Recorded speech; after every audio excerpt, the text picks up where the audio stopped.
Namaste, we move forward with our revision module. So, in module 9 we looked at logging and yield, logging and processing, growing stock and increment, and yield and sustained yield. Now, logging the process of logging or cutting trees and harvesting trees begins with the stage of cruising, in which the timberlands are surveyed to locate and estimate the volume and grade of standing timber that meets the requirements. This is followed by marking, which is a selection of trees for harvesting based on a forest management prescription. Standard colors are used, and typically yellow or orange means that a tree has to be cut for harvest. Blue means that it has to be retained. Typically we use blue for trees that are very close to a river. Red is boundary line, white is research plot, and black is a correction marking to mark over the mistakes. So, during marking we make an enumeration register followed by a marking register.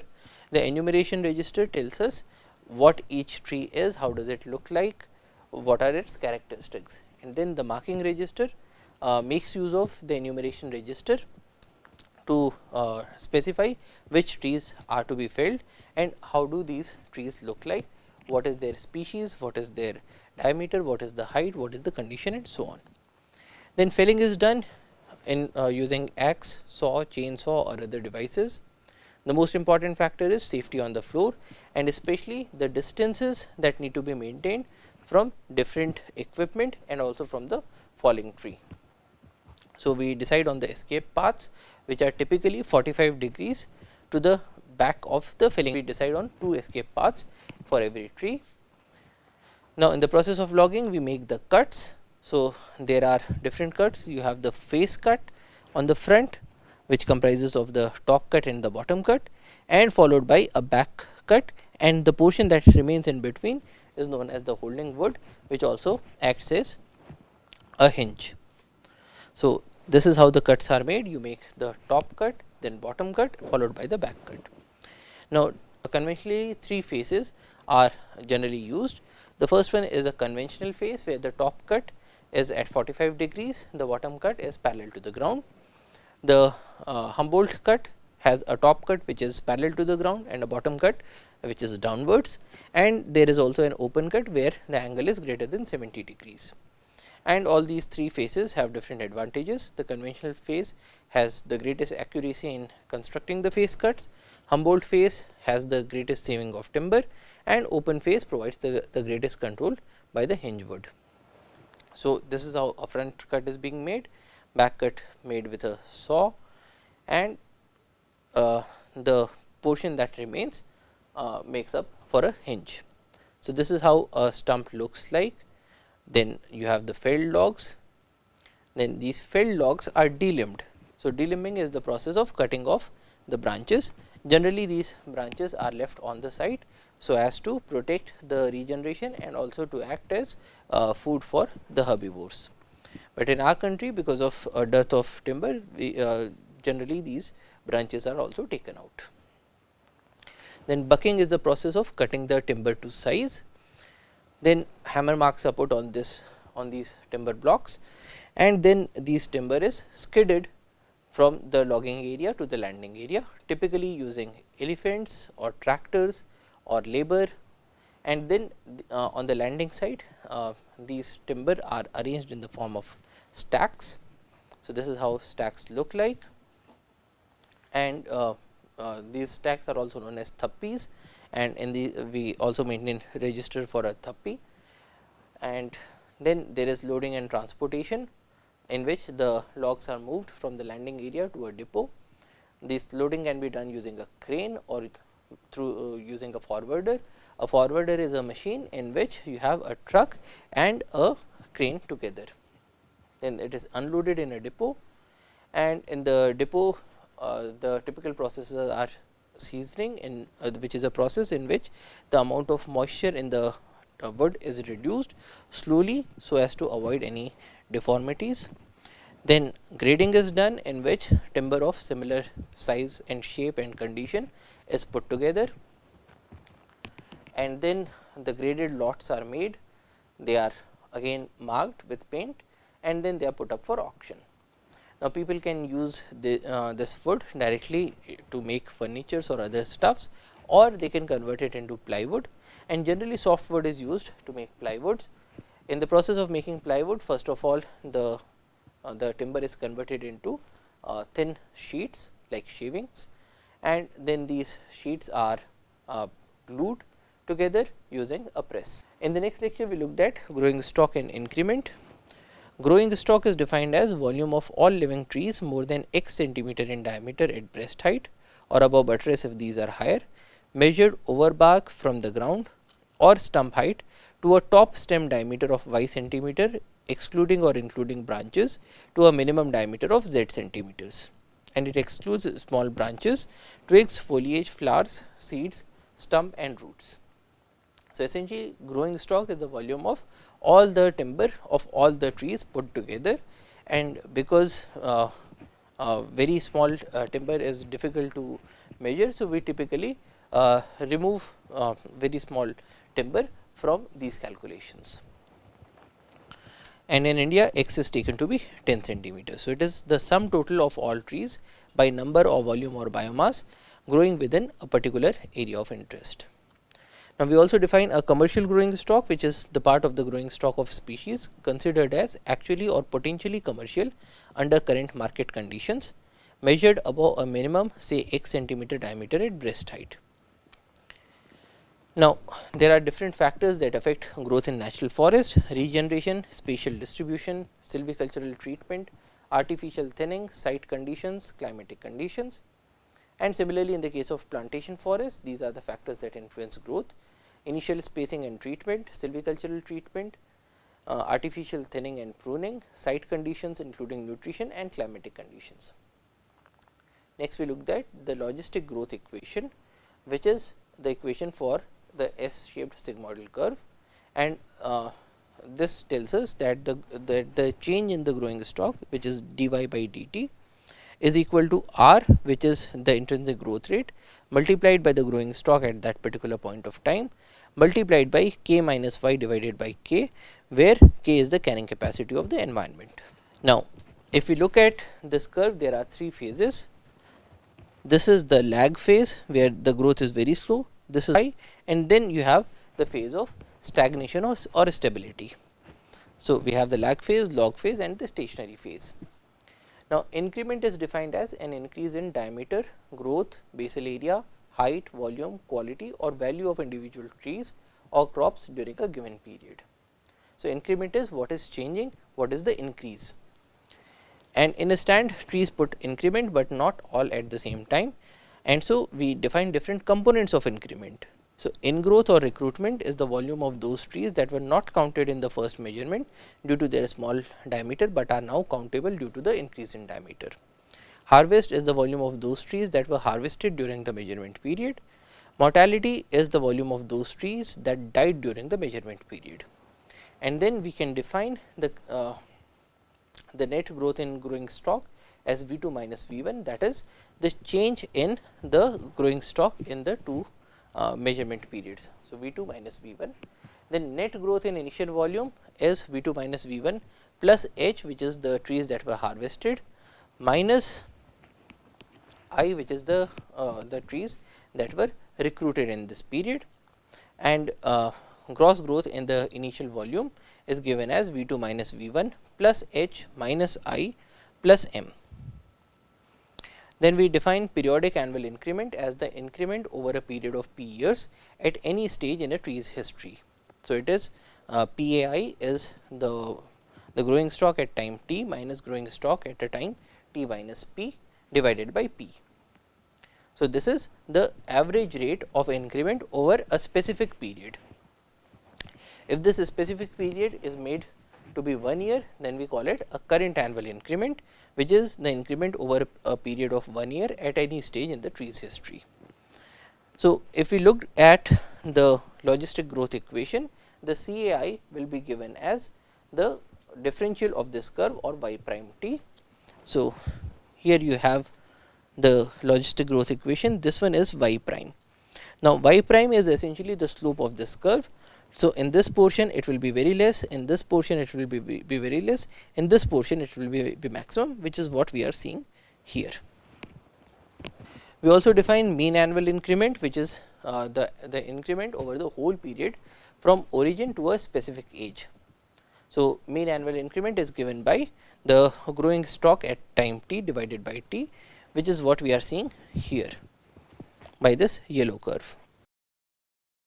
Now, the CAI is maximum at the point of inflection, and the MAI is maximum at the point where CAI and MAI are cutting each other, and this point of cutting also gives us the optimum harvest time.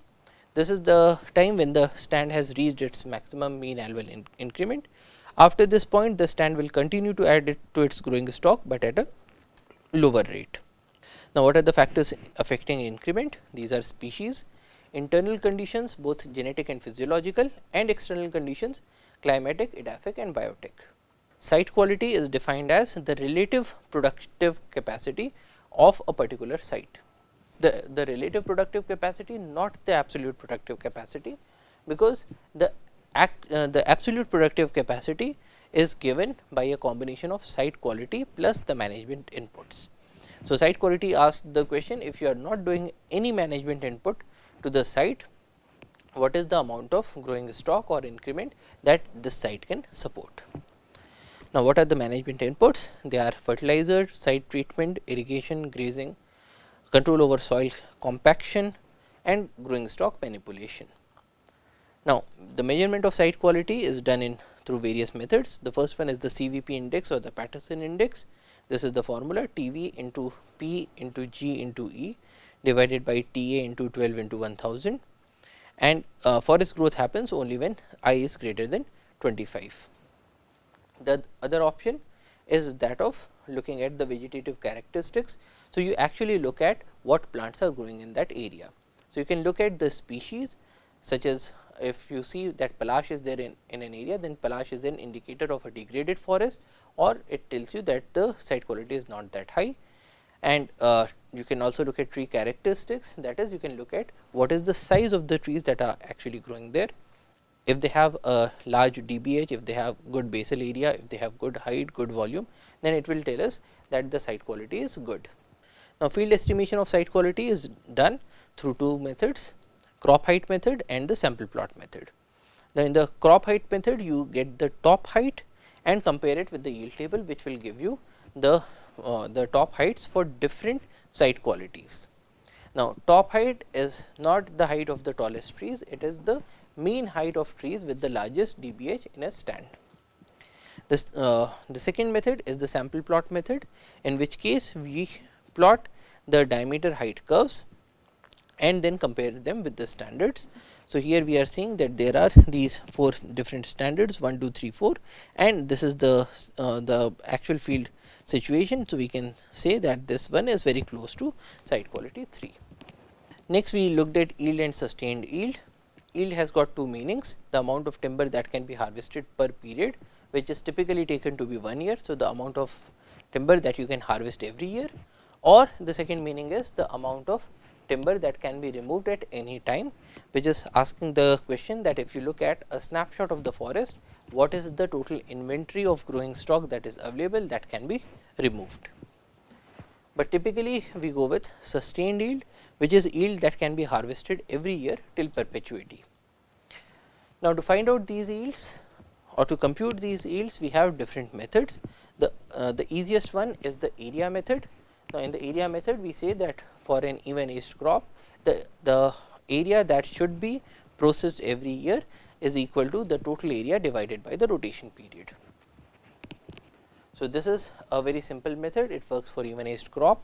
Each coop can be intensively treated, however, it is difficult to predict volume. So, you cannot tell what is the amount of timber that you will be extracting every year, what is the value that you will be generating every year, it is difficult to tell, and it is not suited for uneven aged crops.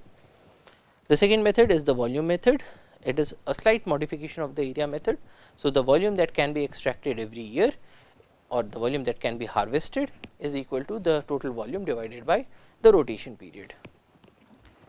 The disadvantages are that it does not include growth and increment of the crop, and it does not consider the site quality. And the next method is the Hundy-Shuggins method of yield regulation, which essentially says that if you have more inventory, if you have more crop, then you can extract more. If you have less crop, you can extract less. So, essentially harvest is proportional to the inventory, or H by I is a constant. However, even in this case there is an issue, because in the case of very young crops, this will continue to give us some value of harvest, even though there is no tree that is mature enough for harvesting. Now, one very commonly used method is the von Mentel's method, which approximates inventory by the area of a triangle, and it tells us that the volume that can be extracted every year is equal to 2 times of the inventory divided by R, or 2 times the growing stock divided by R. So, as against the volume method, which told us that the amount extracted is growing stock divided by R, this one says that you can extract 2 times of that, because the growing stock is not a stationary thing, it is also putting up increment. So, this is an improvement over the volume method. Then we also have the Austrian formula, which says that you can extract the annual increment, but then you also have to consider the excess inventory over the normal forest that needs to be adjusted, and this adjustment can be done over a period of say p years, in which case you will say that the amount extracted every year is increment plus IT minus I of a regular or a normal forest divided by p.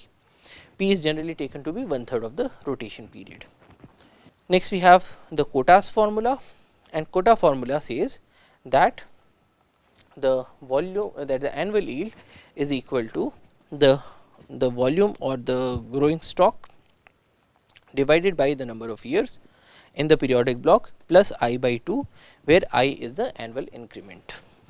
Then the next method is yield regulation by the number of trees, in which case we plot the curve for a normal forest, we plot the actual field situations, and there in the ND curve we can see that for each and every diameter classes how many trees can be extracted to bring our forest close to the normal forest. And finally, we have yield regulation by simulation through computers, in which case we input the current inventory, we input growth parameters, we iterate it to generate a growth pattern of the forest, make decisions about felling, input the felling decision to the model, and then iterate it once again, and this process will go on again and again. So, after this iteration you will again make a decision about felling, input the felling decision, iterate, then again make a decision about felling, input the felling decision, iterate, and this process will go on and on. Now, in module 10 we looked at silvicultural practices, that is seed collection and treatment, nursery techniques, planting and tending. In seed collection we defined seed as an embryonic plant that is enclosed in an outer protective coating. This is how seeds look like. So, you have an outer protective coating in the form of a seed coat, and you have the embryonic plant, which is shown as the cotyledons, which are the leaves, and the hypocotyle, and there is endosperm, which provides food to this embryo. Now, we defined good seeds. Good seeds are well ripened and healthy. They are pure and free from inert materials and weed seeds, viable and have good germination capacity, uniform in their structure and appearance, free from damage, and should not be broken and infected by pests and diseases. Now, the quantity of seeds that you need for your operations depends on the number of plants that are required, including the amount that you will require to beat up casualty, plus the germination percentage, plus it depends on the loss in pricking out, mortality in seedling containers or transplanting, and the culling loss. And the total quantity of seeds required is given by the number of seedlings that are required for planting divided by the survival factor, where survival factor is given as germination percentage multiplied by pricking loss factor percentage multiplied by mortality factor multiplied by culling loss factor, and total quantity of seeds that is required is given by total number of seeds divided by number of seeds per kg. Now, when we are doing a seed collection, we need to determine the best days for seed collection. Typically, seeds are collected in the seed years when the plants have a very large production of seeds, but even in the seed year, which is the particular day when you should be doing the collection, is determined by either laboratory methods or field methods. Now, laboratory methods include maximum dry weight, chemical analysis of fat and nitrogen content, examination of embryo development and endosperm of sample seeds through X-ray radiographs, typically by soaking of the seeds in barium chloride solution, which makes it opaque to the X-rays, and barium chloride is only able to enter into the non-living portions, it does not enter into the living portions. So, you can very easily see the embryonic development, or you can look at the moisture content of the fruits. The field methods includes density of fruits, color of fruits, and visual examination of seed contents after cutting. We also determine the best trees to collect the seeds from, and these are generally dominant or codominant trees. You collect from a minimum of 10 to 50 trees. Collect from trees that are far from each other to avoid collecting from half siblings or parents. Before collecting, mark individual trees. Collect equal number of cones, fruits or seeds per tree. Mixing of trees for large scale collections. Now, for a proper seed collection, you need to organize collecting teams, transportation, equipment, records, permits, and seed extraction, because as soon as you collect these seeds, they have to be processed. Now, ways of collecting seeds include natural seed fall, manual shaking, mechanical shaking, use of tree funnels, reading of animal caches including squirrels and ants, collection by plucking, and collection by cutting, breaking and sawing, which is typically the last. Other operations include depulping, where the pulp is removed, drying under the shade, sun drying, drying with artificial heat or kilns, deveining of seeds, hand picking of large sized impurities, threshing, sieving, blowing, grading, testing and so on. Now, seed testing, we require information about the determination of genuineness, determination of purity, determination of seed viability and vigor. Now, seed viability and vigor, the vigor is the rate at which these seeds will actually grow into plants. So, these are determined by cutting test, physical test such as winnowing and floating, chemical test such as TTZ or triphenyl tetrazolium chloride or bromide reduction test. The viable parts are stained in red, non-living parts become colorless. So, if you have a seed in which it looks colorless throughout, it means that it has already died. Or we can look at germination test, in which the seeds are actually germinated, in which case we look at two parameters: germination percentage, which is the number of seeds that germinate as a percentage of the total number of seeds that were tested, and the germination energy, which is the number of seeds in the sample that germinate up to the peak germination period expressed as a percentage. Or you can look at X-ray radiograms, where barium chloride is used, which permeates the dead tissue, but not the living tissue. Now, during storage, we need to look at the natural longevity of tree seeds. There are certain trees which are known as microbiotic. Now, in the case of microbiotic plants, the seed lifespan does not exceed 3 years. Macrobiotic seeds last for 15 to over 100 years. Mesobiotic seeds last for 3 to 15 years. And during storage, we classify seeds into two categories: orthodox and recalcitrant. Orthodox seeds are those seeds that can be dried down to a low moisture content of around 5% and successfully stored at low or sub freezing temperatures for very long periods, such as grass seeds. Whereas recalcitrant seeds are those that cannot survive drying below a relatively high moisture content, often in the range of 20 to 50%, and which cannot be successfully stored for long periods, example sal seeds. So, it is difficult to store the recalcitrant seeds, it is easy to store the orthodox seeds after drying. Now, there are a number of factors that affect the longevity in storage: the seed condition, including seed maturity, mechanical damage, fungi and insects, and the initial viability, the age of the seeds and the storage conditions. So, typically the level of oxygen should be kept low, moisture should be kept low, temperature should be kept low, and light should be absent. Now, underlying principles of seed banking include identification of accession, maintenance of viability and propagability, which needs to be checked and tested again and again, maintenance of genetic integrity, maintenance of germplasm health, physical security of collections, availability and use of germplasm, and availability of information.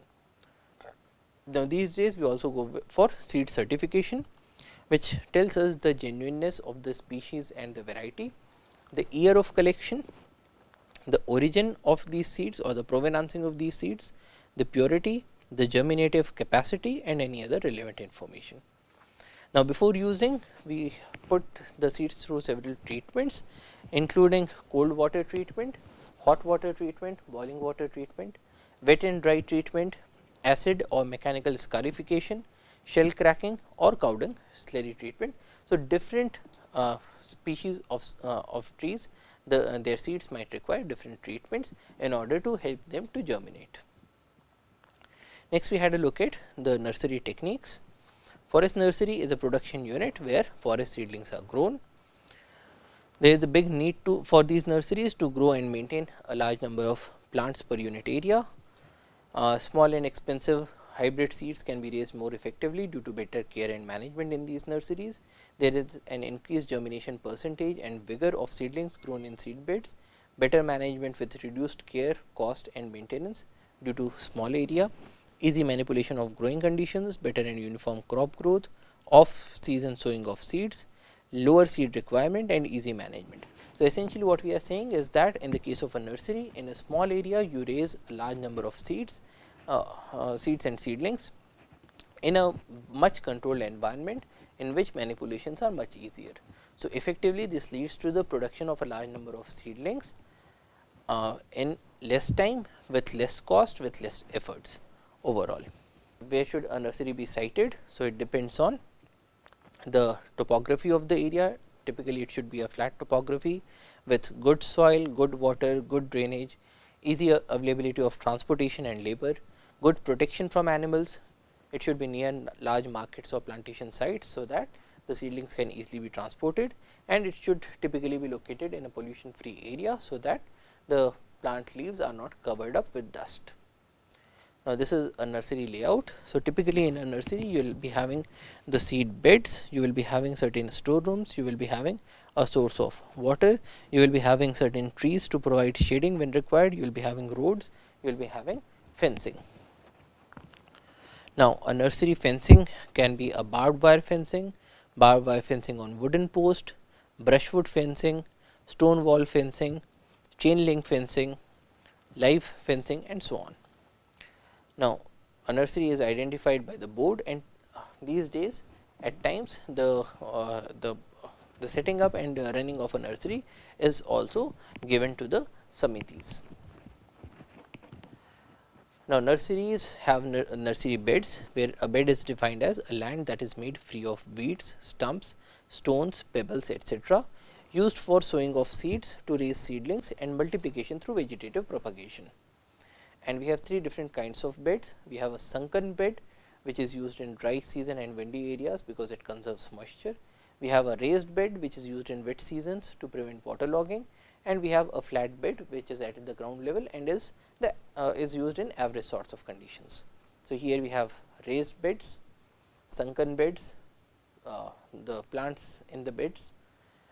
This is a nursery which is raising polypods on plastic sheets in a flat bed. Now, before using the soil, it is put through certain treatments. So, we do soil solarization, in which case the soil is broken up, the lumps are broken up, and then this soil is exposed to the sun, so that it becomes dried up, and also the pathogens die off because of drying, and also the impact of the ultraviolet rays of the sun. In certain cases, treatment with chemicals may also be required, especially treatment with formalin, fungicides such as Captan and Therum, insecticides such as Chloropyrifos, and bioagents such as Trichoderma fungus, which is a symbiotic fungus which helps the plants. Now, seed treatment, before sowing we do a seed treatment through soaking or acid scarification or mechanical scarification, and at times treatment with fungicides and or insecticides may also be required. Next, we have the growing medium, which is comprised of soil, sand, compost and additives. Now, sand and compost are added to change the structure of the soil, to make it more permeable, and also to change the amount of nutrient availability in the soil. Now, additives include moss, peat, coco peat, vermiculite, perlite, sawdust and so on. And we also make a potting medium, which is a 1:1:1 a mixture of sand, soil and compost or farmyard manure. Now, seed sowing can be done through broadcasting, in which the seeds are just thrown over the soil, or we can go with line sowing or seed sowing in plug trays. So, this is a plug tray. The best thing about a plug tray is that it is a standardized equipment or a standardized medium, and so it is very easy to automate the sowing of seeds through machines. Now, a lot of caring needs to be done in nurseries, such as proper handling during shifting. The pots should be held from the base, not from the top. Proper placement of pots, they should be flat, they should not be kept on an incline, because the roots are positively geotropic, and if the pots are kept at an inclined angle, then the plants will not be growing straight. So, they will be growing at an angle to the ground, which will become difficult for them when you have to plant them out in the field. Then thinning of plant density needs to be done from time to time to avoid whipping.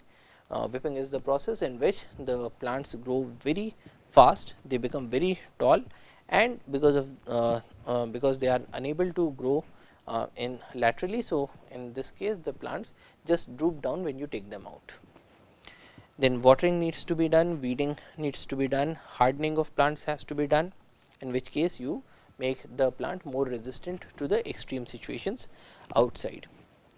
Then staking for support is needed for certain plants, clipping of excess root, control of diseases and control of pests. So, here we are seeing people who are caring for the plants. The plants have to be watered in such a manner that the amount of water is neither too less nor is too high, because in drought conditions as well as in waterlogged conditions, the plants will not be able to show optimal growth. Hardening is the process of acclimatization of the plants to harsh field, and in this case the plants are being moved from an area of excessive or optimal care to an area of harsh conditions. And typically hardening is done by putting the plants under a green net. So, from a very low amount of light, they will slowly and steadily they will be shifted to the very harsh 100% sunlight and dry conditions. Weeding is regularly performed, grading is performed, in which the plants that are of similar growth characteristics and of similar size, they are graded together. Here we see plants that are ready for sale or usage. They are transported either in small trucks or using tractors. Plants are these days also grown in containers. We also have this innovation that is known as the raised iron bed, in which case we make use of an iron rods to raise up the bed, and we put containers and raise the crops there. In certain nurseries, greenhouse is being used, mist chambers are being used, and vegetative propagation and tissue culture are also being used in certain high-tech nurseries. Next, we looked at planting and tending. So, areas that are available in the field include recently clear filled areas, areas where forest cover is to be increased, open areas whether in forest or in wasteland or in panchayati land, alongside roads, canals, railway lines, and in agroforestry and farm forestry operations. What are the considerations? There should be sufficient area available so that you can put up a sufficient amount of work. The area should be accessible during monsoons, and labor should be easily available. We begin by making soil profile pits to classify soils into 3 zones. Zone 1 is a refractory site with very less soil depth, it is not suitable for planting trees. Zone 3, which has a soil depth of greater than 30 centimeters, is best suited for planting, and zone 2 with 10 to 30 centimeters of soil depth, planting can be done, but it is done together with pasture development. And before beginning to plant, we do a pre-planting survey and make a treatment map. So, areas to be planted, areas to be left unplanted will be marked on this map. There will be species selection, site preparation planning is done, layout of roads, inspection paths, fire lines, water points, etc. is made. Construction of treatment map is done, which shows all of these different things: layout, slope, soil depth, fertility and so on, and then these zones are demarcated on the ground. Then site preparation is done by clearing of the site, the unwanted vegetation is removed. Soil conservation works are done to prevent soil erosion and surface runoff. moisture conservation works are done, provisioning of proper drainage is done, and fencing is done through barbed wire fencing, chain link fencing, stone wall fencing, CPT, which is a cattle proof trench, and also live hedging. Next, we to ensure uniform spacing, we do a staking operation where the planting and soil working spots are marked on the land using stakes that are made out of branches, bamboo pieces, stones, lime, and so on.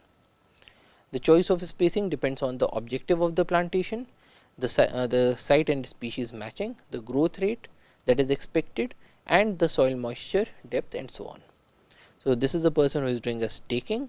So, this point is marked on the ground, and then the soil working needs to be done. So, soil working includes ploughing of the whole area or in strips, or pit digging. So, we can make ordinary pit in normal areas, saucer pit in areas that have less rainfall, crescent edge pits in areas with even less rainfall, ring pits in even more arid regions, or we can go with ridge and ditch in areas where the rainfall is unpredictable, or we can go with contour trenches, staggered trenches or continuous trenches, or we can go with mounds in waterlogged areas. So, this is how the digging begins. So, here there is a stick that is telling us the size of the pit that will be dug, and now the digging process is beginning, and during the digging process the topsoil is kept in a separate pile and the subsoil is kept in a different pile. So, this is a pit that has been dug. Measurements are taken to ensure that there is a good quality control.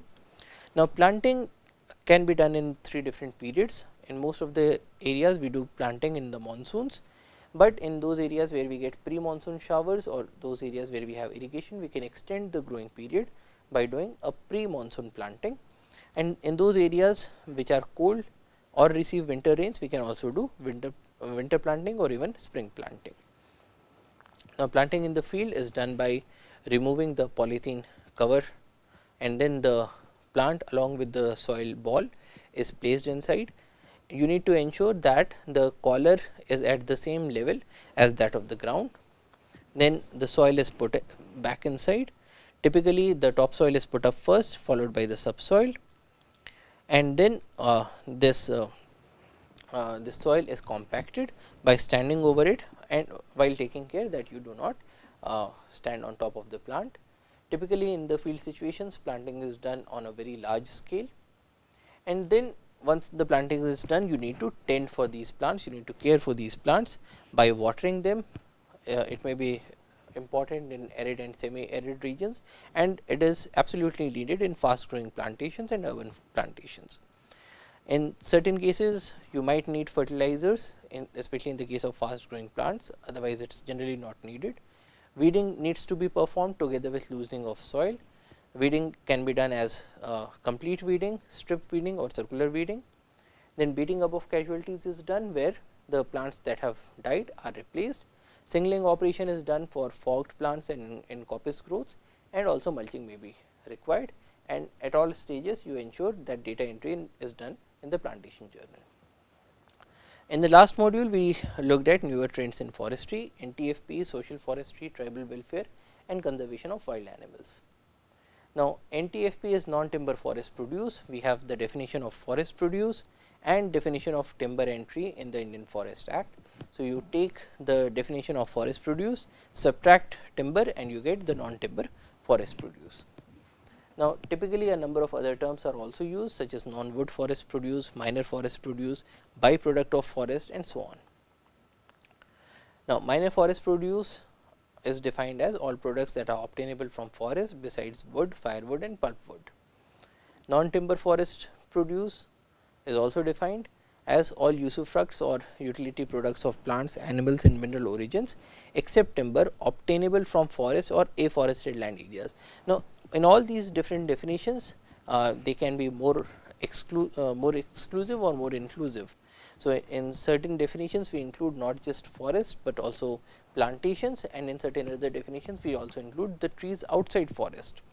In certain definitions we only look at the plant produce, in certain other definitions we include animal produce and also the mineral produce, and in certain other definitions we also include the ecological services. So, None of these definitions is perfect, but you get an idea.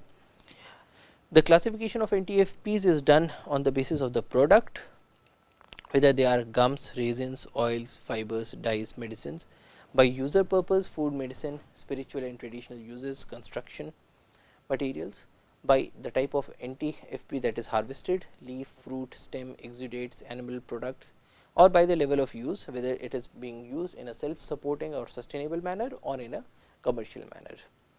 Next, we looked at some important NTFPs, including medicinal plants, gums, pine resin. Now, resin on distillation gives you rosin and turpentine oil, both have different uses. Volatile oils, fatty oils, tannins, dyes, fibers. We looked also at the classification of fibers, non-wood forest produce of animal origin, and also the other NTFPs.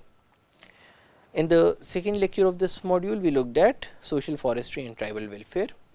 Now, social forestry is defined as forestry which aims at producing flow of protection and recreation benefits for the community.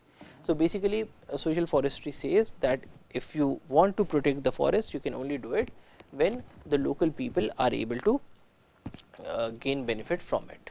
And historically, we have seen that people have had a close relationship with forest, and social forestry aims to encourage this relationship, to inculcate a feeling of ownership of the people towards the forest, to ensure that the people are more and more inclined to conserve the forest. Now, the benefits that are provided to the people are in the form of livelihood, income, NTFP, ecological services, and ethnic food security. And then we looked at a short history of forestry and why the social forestry was so important. So, even though the 1865 Forest Act said that the notification shall not abridge or affect any existing rights of individuals or communities, but in those days the field situation was not that good. People were largely illiterate, and they were not able to put forth their rights and their demands in a forceful manner. Now, because of which a lot of areas were converted into forests, and people did not get to see a lot of things. They were not able to exert their rights. Now, the 1878 Forest Act further extended it, but then there was an opposition to the 1878 Act by the Pune Sarvajanik Sabha and also by Jyotirao Phule. Now, the 1894 forest policy classified forests into 4 different categories, but it also wrote the sentence that the sole object with which state forests are administered is the public benefit, and no restriction should be placed upon reasonable local demands merely in order to increase the state revenue. So, we are saying that even in the 19th century, we are shifting from the government utilization of forest for revenue towards social forestry. That is, we are shifting towards the usage of forest for meeting of the local needs. But then we had the First World War, where timber was extensively needed, and there was an indiscriminate cutting of forest, followed by the Indian Forest Act, which was a revised act, but more or less the same structure was kept. And then in 1931, we saw the beginning of the Van Panchayats. So, in the case of Van Panchayat, the Panchayat exerts its ownership on the forest, and also it maintains and conserves the forest. So, it began in the hill districts of Uttarakhand. Then in the 1954 forest policy, while forest legislation, forest education and forest research constitute the basis for sound forest management, the welfare and goodwill of the people in the neighborhood of forest provides the firm ground on which it stands. No forest policy, however well intentioned and meticulously drawn up, has the slightest chance of success without the willing support and cooperation of the people. So, with this 1954 forest policy, we said that social forestry is now an integral part. We need to look at it. Without it, we will not be able to conserve the forest.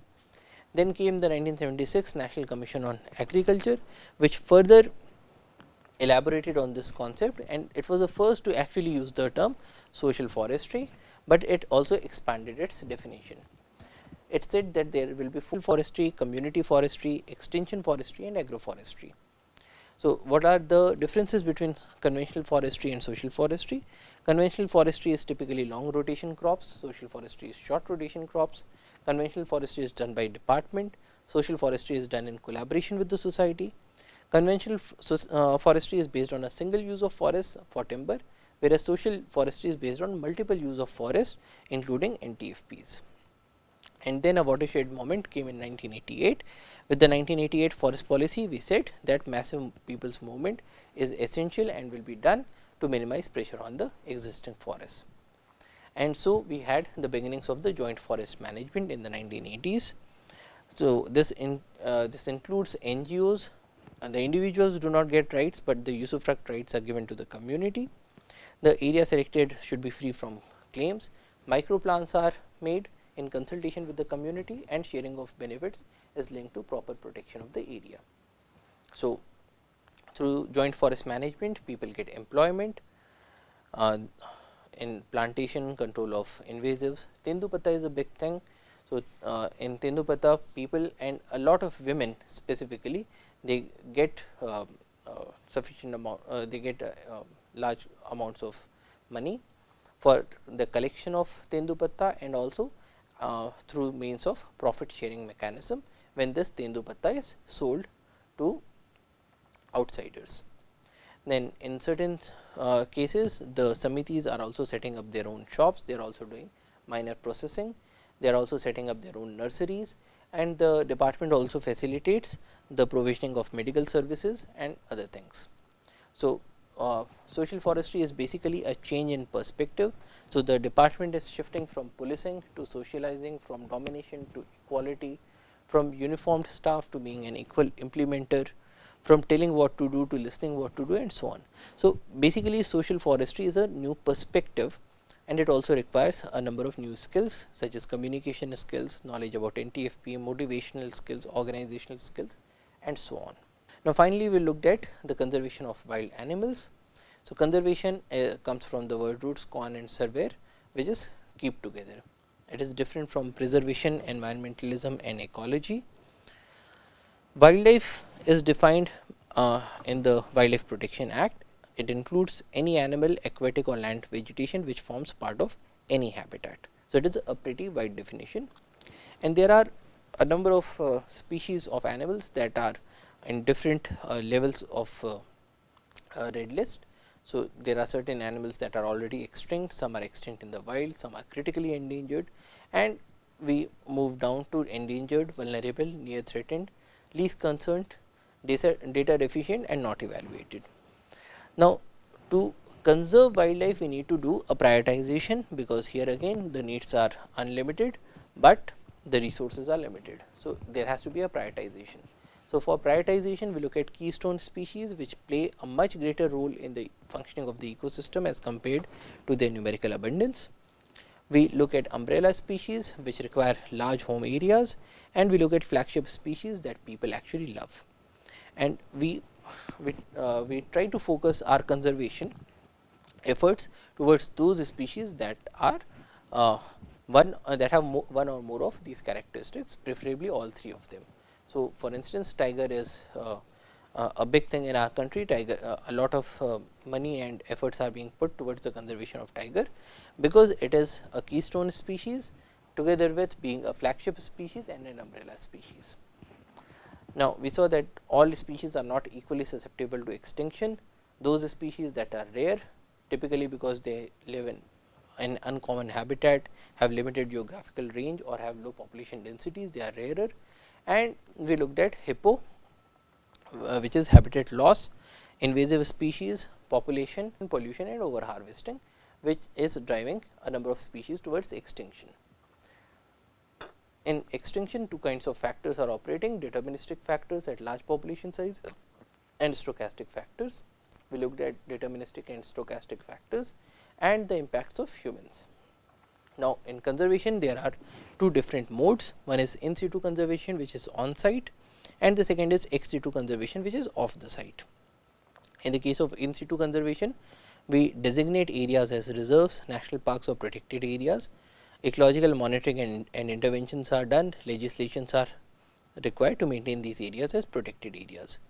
The benefit is that species continue to live. Next, we looked at advantages of in situ conservation, disadvantages, and also ex situ conservation, advantages and the disadvantages. Now, in the case of ex situ conservation, the examples include zoos, aquaria, captive breeding facilities, botanical gardens, bamboo seta, arboreta, seed banks, cryopreservation facilities, and so on. And then we looked at zoo as an example of ex situ conservation. In our country, the zoos are regulated by the CZA or the Central Zoo Authority, which approves the zoo master plans, helps in conservation breeding, helps in standardization of stud books.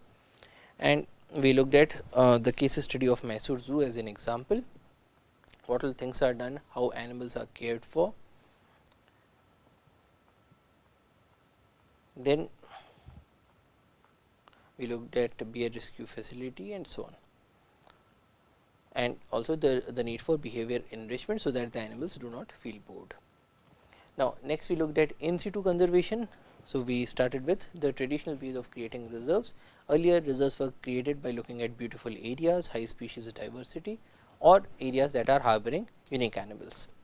But these days, if you look at scientific creation of reserves, we have to look at areas with high species richness. So, that is more number of species per unit area, high species endemism, which is those species that are only found in certain areas, and high number of species under threat.